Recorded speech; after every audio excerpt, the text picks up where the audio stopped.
Good morning. Today we're going to be looking at something called tree diagrams. And tree diagrams can help us to find the sample space for a number of trials, and also then when we are looking for probability, which is what we're going to move on to next once we've finished fundamental principles of counting. Okay, so we're learning about tree diagrams. So we're learning to draw something like this, yeah? No, not at all. But this picture does give you an idea of why it is called a tree diagram. So as you can see, we have a beautiful tree on this picture, and look how these branches kind of spread out. Now, if I was just to rotate this picture to the side, so our tree is kind of on its side, this gives you an understanding as to why the tree diagram in mathematics is named in this particular manner. And to just help you understand that further, we'll have a little quick peek at what one actually looks like. So here we go. There it is. Yeah, that looks exactly like that tree, doesn't it, on its side? So here we have the trunk of the tree, and then the branches are coming out. Maybe. Okay, right. So let's see what sort of questions would be suitable for this kind of technique. Okay, so down here, you'll see I have a question written out. It says, represent, which we know in mathematics means to draw, the sample space, and that's a key word that we've been using quite a number of times the last few lessons. We know that is the listing of all possible outcomes that can occur. And in this case, for when a coin is flipped, so there's our coin that we've been using, 3 times. Okay, so the coin's going to be flipped 3 times. Okay, so how many trials are we talking about in this question? So have a think. I want you all to have a number in your head. How many trials are happening in this experiment? Well, if you said 3, then you would be correct, because the coin is being flipped 3 times. So we'll draw a two-way table, shall we? No. Did you spot the problem? A two-way table is for when there are just 2 trials. Hence, it's called two ways. One trial going down one way and one trial going the other way. Okay, well, that's where the need for a new type of diagram comes. One that can be used for any number of trials, 2, 3, 4, 5, 6, and that's the tree diagram. So we're going to learn to draw one of those together. For this particular question, the coin flip. When starting out to draw a tree diagram, I find it best to put some headings at the top of the space where your answer is going to be. And this will help you to organise your diagram and make sure that you don't miss anything out. So, for example, I'm actually going to write the words starting point at the top. And this is because one of the main problems or difficulties that students have is that they forget that they need to actually start from a particular point and then move across the page. So I'm going to have this heading starting point. Then I'm going to leave a little bit of a distance and write my next heading, which will be my first trial. And in this case, it's a coin flip. Then I'm going to leave another little space and put my next trial. So my second trial, which is yet another coin flip, the second flip of the coin. And we will continue to do this for as many trials as there are. So in our question, we have 3 trials because the coin is being flipped 3 times. So I need to leave a little bit more space and once again write the title third trial, and we know that yet again that is another coin flip, the third one. Now once you have written down how many trials there are, then we need one more heading. So we leave a space again, and this is a very important heading. Then this is the outcomes. And in fact, we can even go one better and call it the sample space, because underneath this part will list all the possible outcomes, which we know together then collectively is the sample space. Okay, let's get started. So we know that we draw in mathematics with a pencil, a nice sharp pencil and a ruler. And we know that we're going to be starting level underneath with what we've got here as a heading, the starting point. Now, if you look at the diagram on the screen, you'll notice that as it moves from the left to the right, it gets bigger. So it's really important that we actually start, although it has to be underneath the heading starting point, but somewhere in the middle of our page, because it's going to go bigger in both directions. So I'm going to start about here, which is roughly in the middle, and I can help myself by putting a little dot, and that really is like a starting point then. Okay, let's get going. Once we have our starting point, then we need to draw our branches, our first few branches. Now, what we do is we have to have a branch going for every possible outcome for our first trial. So underneath this heading, okay, so let's get going. So we know that we have to start from this point, and we're going to be branching out, so creating branches of our tree from this point, and they must go towards underneath this next heading. And what goes under there will be all the possible outcomes from that trial. And that trial is the first flip of a coin. So to flip a coin, we know that we can get heads or tails. So I'm going to be writing those two outcomes at the end of branches that have gone from my starting point and level, so they're nice and neat and in line with each other with this heading here. Okay, so I've got two outcomes, so I can draw two branches. 1, 2. There we go. And I'm going to be writing the outcomes then underneath the heading H and T, H standing for heads and T standing for tails. Perfect. So we haven't forgotten to start from a point, and we've branched out underneath our first heading, the first. Okay, so it gets a little bit more challenging from here, but only a little bit. And that's just that every time we move from the previous heading to the next one, so that's what we're doing now. We start with our diagram on the left and we're completing it to the right. So we've completed the starting point, that's just a point. We've written down the first two trials, we've moved across there. Now we're going to be moving across. So what's different about, as you can see, I've just drawn the next stage, is that we still have to draw out a branch for every potential outcome from the next trial. So our next trial, again, is the flip of a coin. So two possible outcomes, a heads or a tails. But instead of just drawing out the two branches, we have to draw them both out every time we have a previous outcome. So in other words, from the end of the previous trial, every single item that was in that column, we're going to then branch off and write down all the possible combinations, the outcomes for the second trial.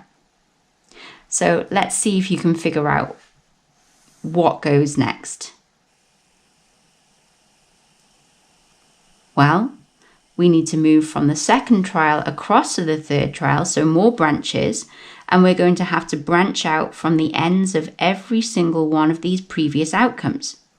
So that means I'm going to be, let's see how many branches I need. How many potential outcomes are there for a third trial? Our third trial is flipping the coin. 2 more branches from each of those previous trial 2's outcomes. So all the outcomes that we listed here, we're now going to branch out 2 more times because that's how many outcomes the third trial has. And this is what it looks like. So each time you're branching out towards the results of the trial on the end of every previous outcomes. Okay, right, we're up to the very most important part, the next bit, which is actually the listing of our sample space. And funnily enough, it's one of the parts that students forget to do. So it's like they do the workings and then forget to write the actual answer. So having these headings is really helpful to avoid making these common mistakes. Now, what we put here is we need to write an item beside, so underneath this column, but beside every single one of those last outcomes. So the very last trial, however many outcomes you've listed down here, we're going to have a outcome that's written beside it.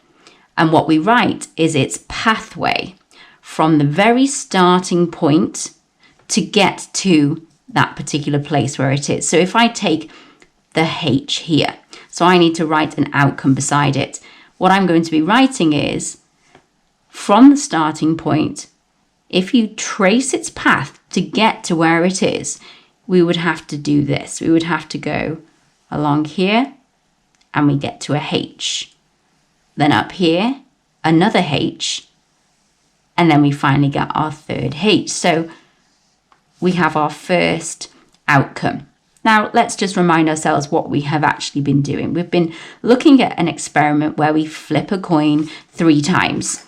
And we're trying to find all the possible options. So this is the outcome, the option for every single coin flip. 3 of the coin flips all result in a heads.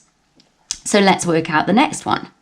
Well, so we need to write something beside the T. So the path it takes from the starting point is heads, heads, tails. So we're separating with commas, remember, a little bit like we did in our two-way table, to show that there are different outcomes from each of the trials. And there's 3 trials, so outcome 1, outcome 2, and outcome 3. First, second, and third trials. Okay, and we would complete this process then for each of these last outcomes from the last trial. So this one, from the starting point, we would have to go up to heads, down to tails, and then across to heads. Okay, so let's work out what the remaining outcomes are. This one here, heads, tails, and tails. This one, can you tell me what is next? What shall I be writing here? Well, if you said tails, heads, and then heads, you'd be correct. And this one here, tails, heads, tails. This one, tails, tails, heads. And this one, tails, tails, tails. Now you can see that our tree diagram has automatically, systematically listed the entire outcomes for all 3 trials, our sample space. Let's have a look how many there are. There are 1, 2, 3, 4, 5, 6, 7, 8. But we knew that. We could have worked that out with FPC. If we had only wanted to know how many outcomes there are, we know that we could look at how many outcomes are in each trial. 2, 2, and 2. Because they're flipping a coin, so it's always either a head or a tail. And we would simply multiply those together. So with FPC, we would have got 2 times 2 times 2. 2 2s are 4, and 4 times 2 is 8. There are 8 outcomes from this experiment. And here is the actual sample space. Here are all of the 8. And we've made our answer through drawing a tree diagram. Okay, so I would like you to pause the video now, and I would like you to open up your notes copy, and I would like you to attempt to draw this example. So you can pause the video and copy it into your notes. Remember, really nice and neat, sharp pencil and a ruler. Once you've finished that, then you continue to press play. Okay, we're going to look at an example from your textbook. It's worked example 8.5 from page 120. And it shows a spinner like what you might have in a board game.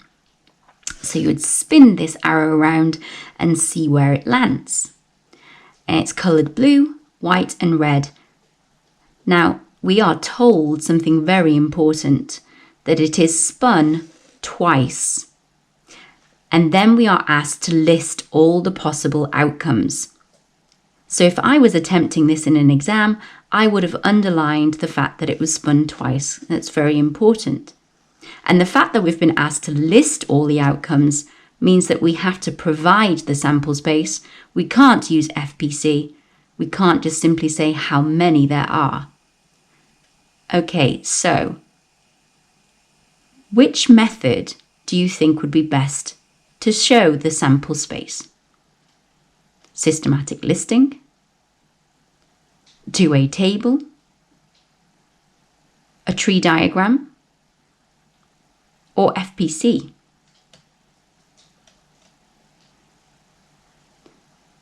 Well, as there are 2 trials representing each spin of the spinner, then we could actually use a two-way table or a tree diagram. We could, of course, list systematically as well, but we know that that's the most risky method in case we accidentally miss one. Now, the solution in your textbook actually shows you how to do this question using a tree diagram. So it shows us, first of all, what happens after the first spin. So starting from a point, we can potentially get a blue, a white, or a red from the first trial, the first spin. And from that then, we will then need to move forward towards the second spin, where we again could get 3 trials, 3 outcomes, blue, white, or red. So we're going to draw 3 branches from the end of every single one of those previous outcomes. Then we remember the most important part, to list the outcomes, the path that each of those from the last trials column has taken from the very beginning. So this one here, WW, white and white. This one, red and white. And this is how many outcomes we have. And let's check using our knowledge of FPC. There are 3 outcomes for first spin, 3 outcomes on a second spin, and 3 times 3 is 9. And there we have all 9 listed. And that's it for learning about tree diagrams. Now your homework this evening then is from exercise 8.1 on page 120. That's